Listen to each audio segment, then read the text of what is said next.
another show of The Edge. Today, I'm here with Melissa Pintar, a dietitian at Valley Brook Pilates and Fitness. Today, we will be talking about teenage health and maintaining a healthy lifestyle. Teenage obesity is a serious and widespread problem. While weight loss won't be easy, there's plenty you can do to help.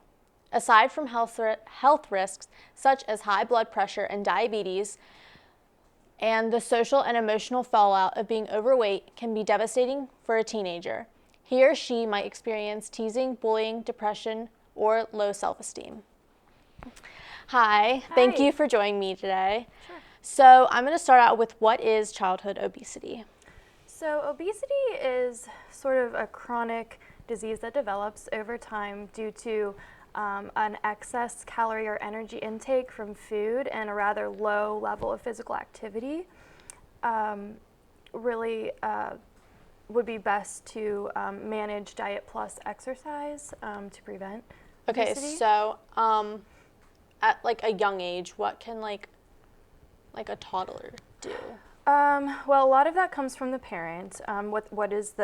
Has the baby been breastfed, which is usually a large preventative measure to prevent a very young obese toddler, and then from there, what types of foods does the parent incorporate into the child's life, whether they can expose them to different types of food textures, trying to steer away from teaching your kid to eat like processed snacks and things when they're young, as well as the parents are really a role model, especially for the young age children.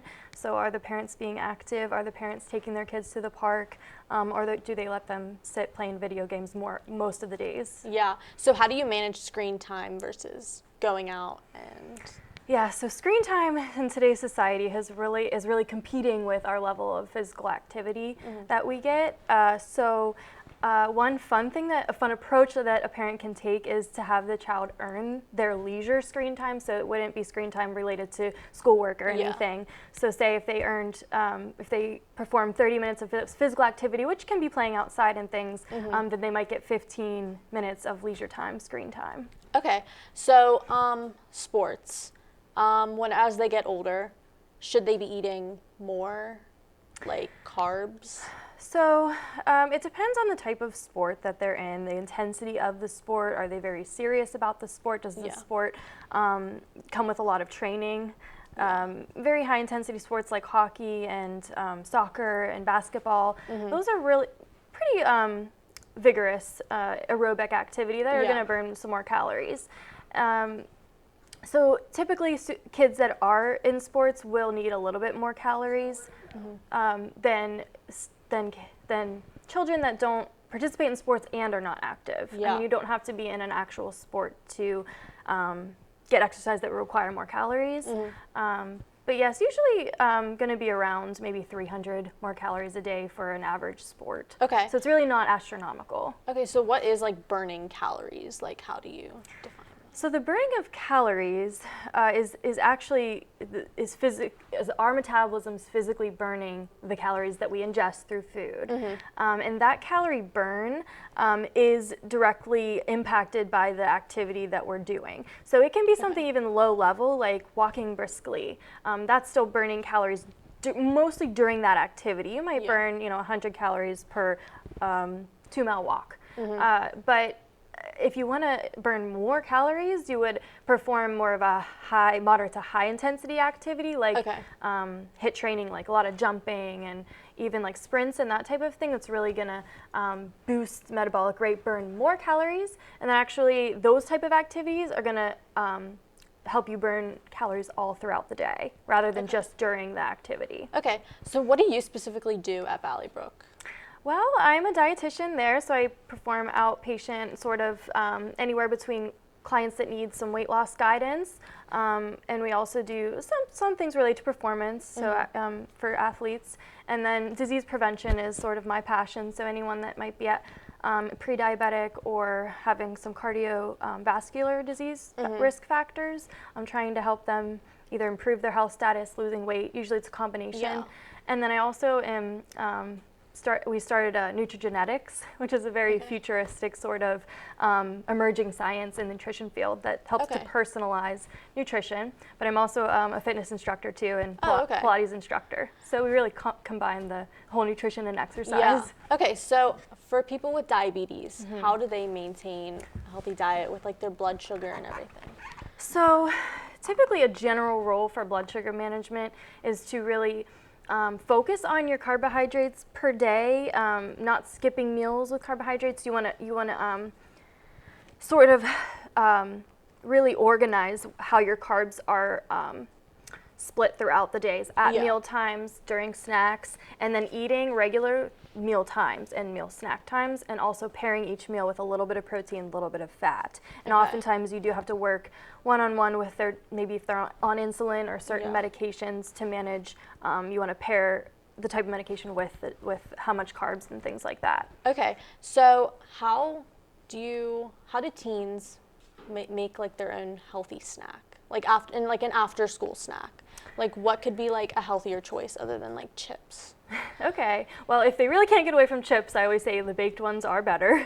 But oftentimes planning ahead, if teens can really learn the whole meal planning thing ahead and earlier in life, they're going to be better off. So maybe on the weekends, they actually help their parents prep fresh vegetables, so cleaning celery, and then having it like in a bag in their fridge ready to roll. So as soon as they get back from school, they can pull out some celery, spread some peanut butter on, and they got a crunchy, hydrating, little bit of protein, fiber snack. Okay, would you say the same thing about lunch, like making your lunch like pre? Yeah. A lot of times, especially with weight prevention and weight management, a lot of it is meal prepping, meal planning. Okay, and what are your thoughts about vitamin supplements for teens? Okay, so that's sort of a loaded question in general, and especially for teens. So all age groups should really try to focus food first to get their vitamins and minerals, but sometimes that's a little easier said than done. So if they really are thinking they're a picky eater maybe and they're not getting what they need, or the parents are worried, you can go for a straight multivitamin if it's for teens, for age group.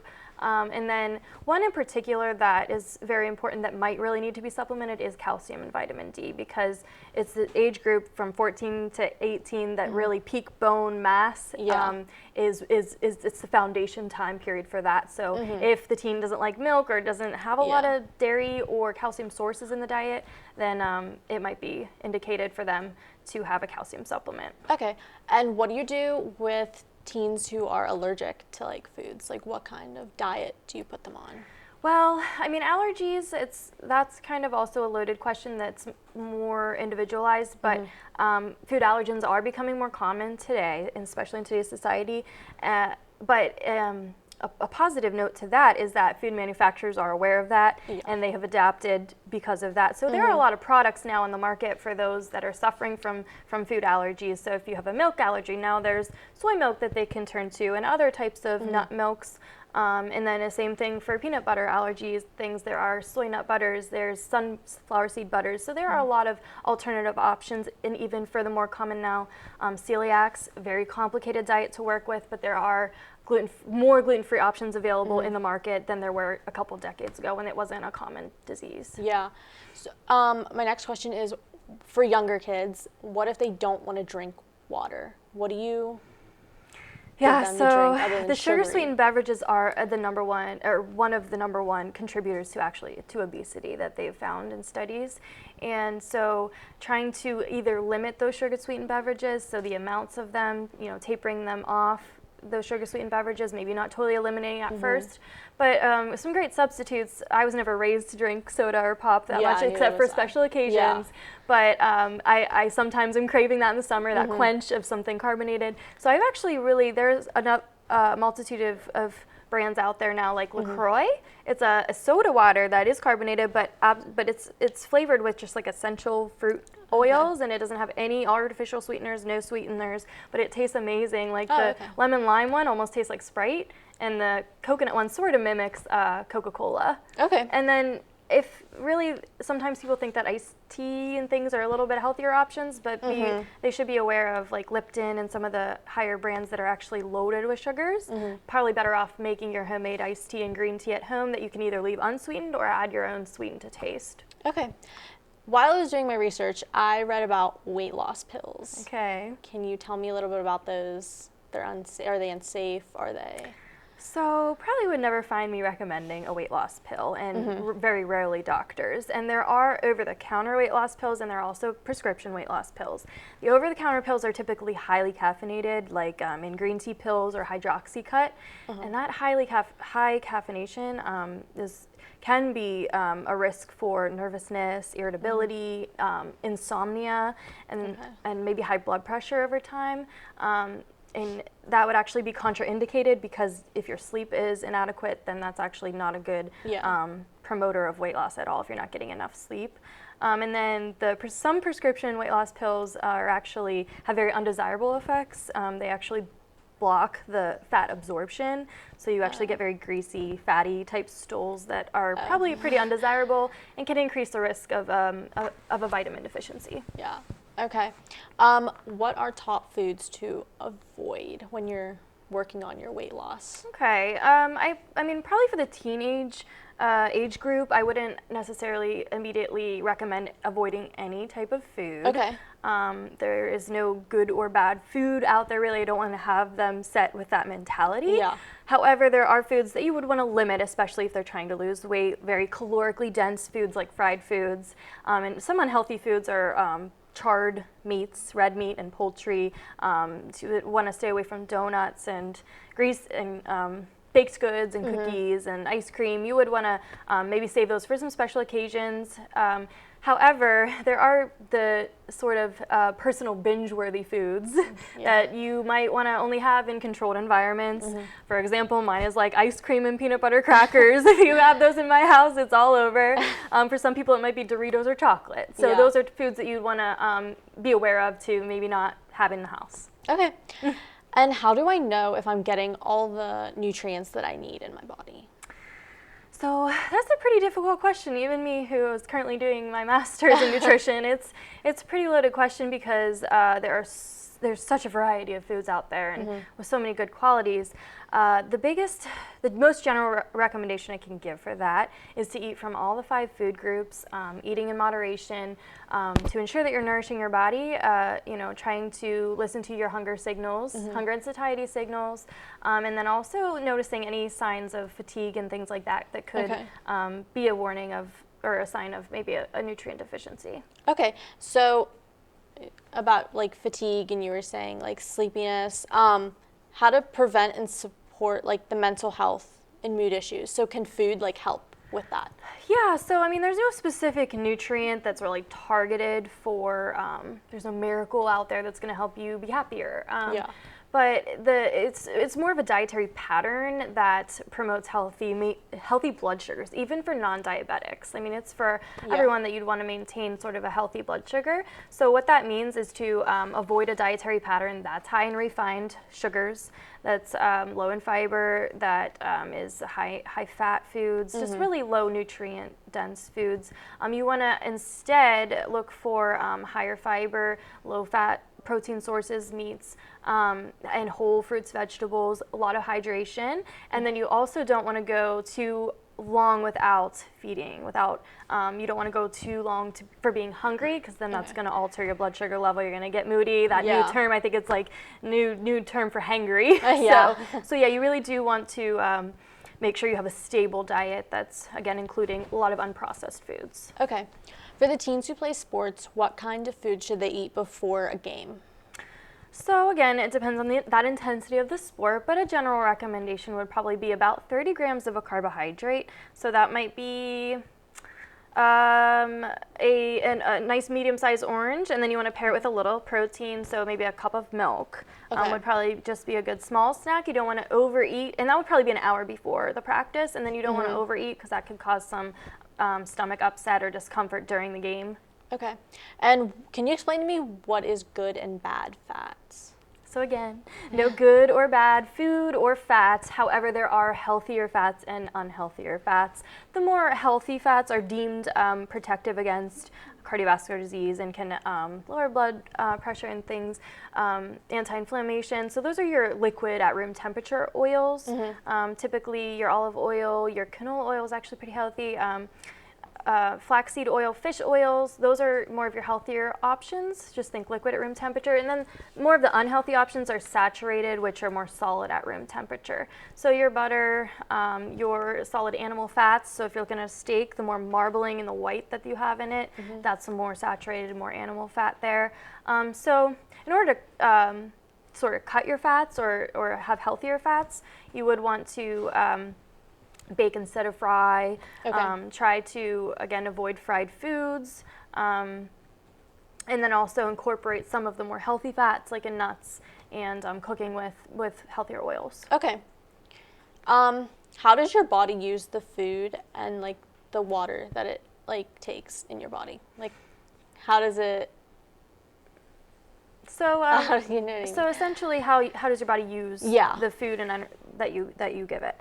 So, digestion and absorption is actually a very in-depth process. However, you eat, your food gets digested through your stomach and your small intestine, gets absorbed through your blood, and first goes to the liver. The liver disperses the little tiny molecules now of food into either tissues for energy, like your muscles, or it will actually store as fat. If you go over your calorie limit and you're not as active one day, it will store food either in the liver, or it will store fat in the liver or in the tissues. And then it uses vitamins, minerals also for actual body functioning. So maintaining electrolytes for your hydration, so that relates to blood pressure and a lot of minerals are functioning in biochemical reactions for metabolism and for many other factors like iron for maintaining blood levels and preventing anemia.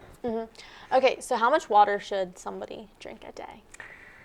A typical recommendation is 1 milliliter per kilogram, but that normally equates to for a 2,000 calorie diet is about 8 cups of a liquid per day. Now we all have heard maybe of that whole 8 glasses of water a day. Well, it actually just means 8 cups of a liquid. So that's just a visualization. So you get liquid through actual foods like soups and jello and ice cream and water in natural fruits and vegetables. So you might only drink 6 cups of liquid a day and then get the other 2 cups through your food. So it's sort of a nice gauge is actual thirst. So young teens, they have a natural thirst mechanism that's you start getting in a dry mouth, it's already a first sign of dehydration, so you do want to get some water very soon.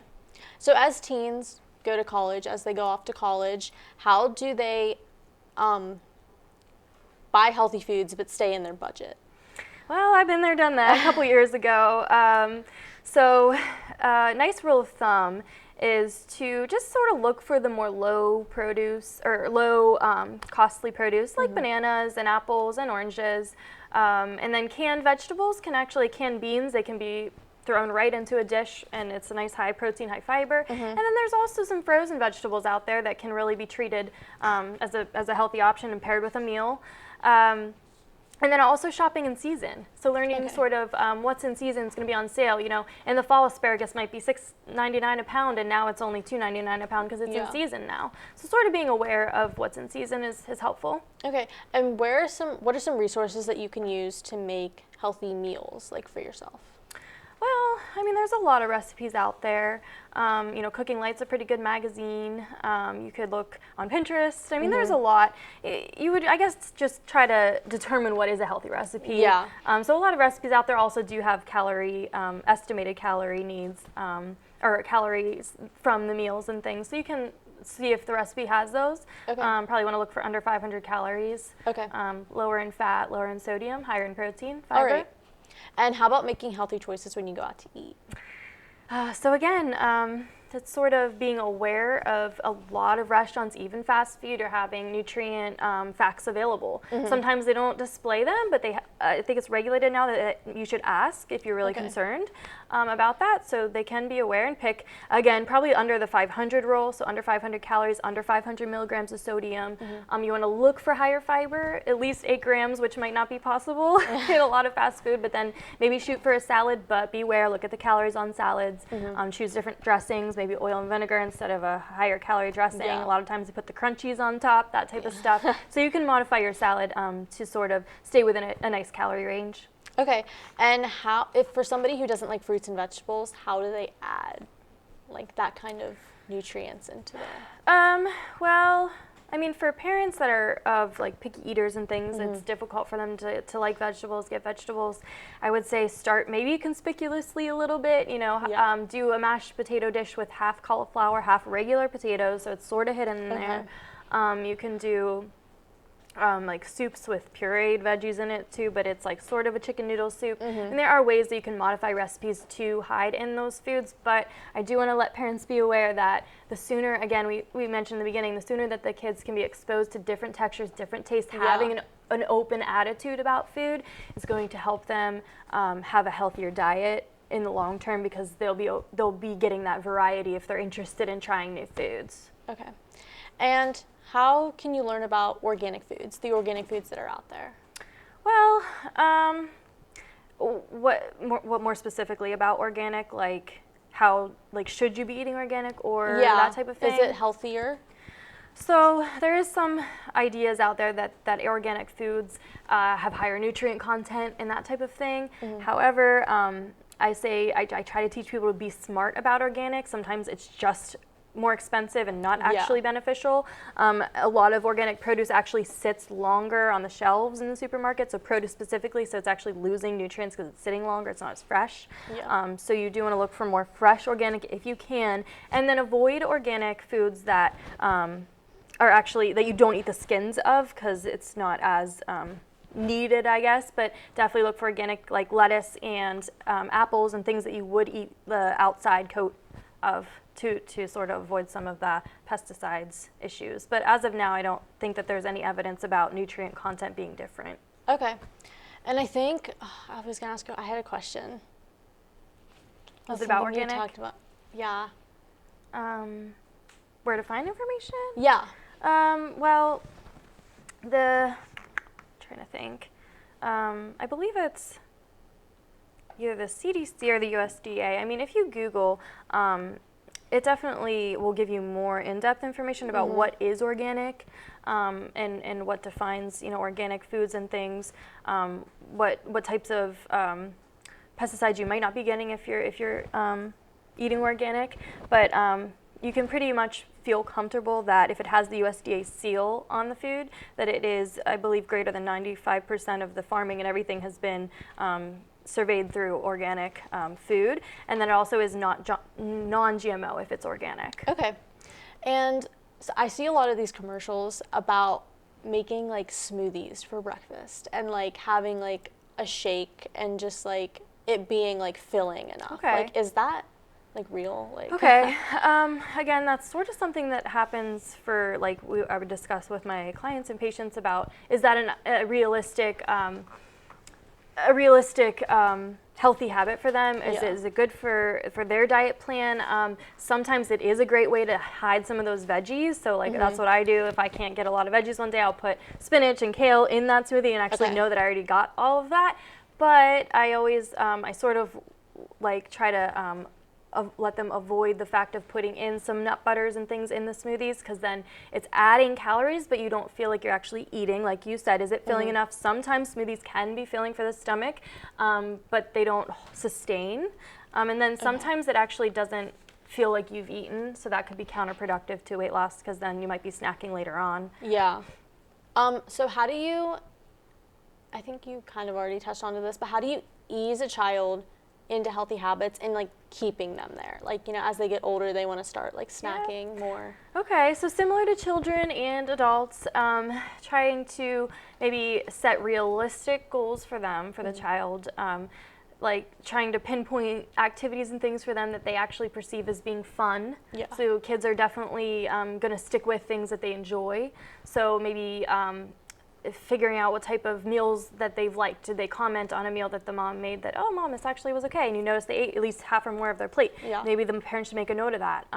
Things that the child likes to do, and do they have friends that also love to go like walking with them or exploring things like activities. If the child has friends also doing that activity, like sports and things, they might be more inclined to stick with those healthy activities and eating habits. Okay. And have you ever like met with a teen who was overweight and dealt with like the bullying aspect of it? Not personally yet, but I did take a intervention and prevention of obesity class in grad school last semester, and so we watched this large, video and documentaries about a child that had been bullied and things, and it is actually very detrimental to their long-term health and their success in losing weight, because the more that people tell them that they're fat and bully them, the more that it's just churning in their heads that, oh, it's just like telling them that they are, so that's what they believe, and that they feel like they can never overcome it. So, so if the teen who is obese, overweight, if they like have a regular workout schedule and it's not doing anything, like what would you recommend? Well, again, it's sort of looking at that whole diet component too. Are they working out tremendously, but they're having hamburgers after school, that type of thing. So it really is trying to look at that sort of whole picture. Are they then just also laying in bed at 8 at night and watching TV the rest of the night and then not getting enough sleep because that screen time kept them awake and things like that. So it is the whole picture. But maybe it is also in the intensity of the exercise. Are they working at what they should be to burn enough calories? And then there's also a whole genetic component, which I sort of discussed about. Some people are more genetically inclined to respond differently to certain foods and things, and types of exercise. So it could be genetic. Okay, too. so can you explain to me what metabolism is? I think you've used that word a lot. Yeah, so metabolism is essentially how your body burns the fuels. Okay. Some people with the faster metabolism, quote unquote, do tend to have a higher heat, like their actual little cells in their body are burning more rapidly than someone who has maybe a lower metabolism, and that's also genetic. Okay, and I've heard this a lot. People say like when you're a teenager you can eat a lot, but then it'll like catch up to you as you get older. Yeah, that's a very good question. So, and I deal with that a lot actually with like perimenopausal women too. After they go menopause, they also feel like their metabolism's just down on the ground. They can't eat like they used to. So similar thing. As you do age, it is a true fact that metabolism decreases, your energy expenditure decreases, your limit. However, it only decreases 2% per decade. Now, over the decades, it can add up, but it's not astronomical at first. But it is good to be aware of that, and sometimes you can avoid that weight gain just by noticing a certain sweetened beverage or an alcoholic beverage. As you get older, like just eliminating one thing might be able to do the trick for you. Okay, well it looks like that's all the time we have for today. Thank you for coming and speaking with me about Anytime. teenage health, and this has been all for The Edge.